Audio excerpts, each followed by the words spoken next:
तो जिस भी राशि में आपका चंद्रमा उपस्थित हो, उस राशि के स्वामी का आप अगर धातु इस्तेमाल करें और उसी में जल का पान करें, यानी पानी पिएं।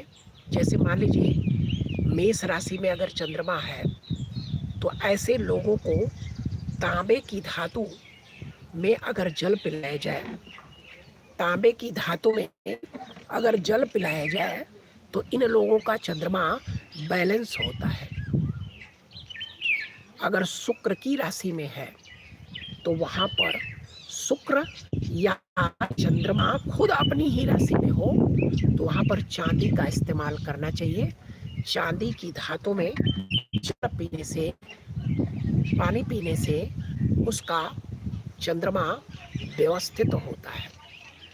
श्री राधे, श्री राधे, श्री राधे।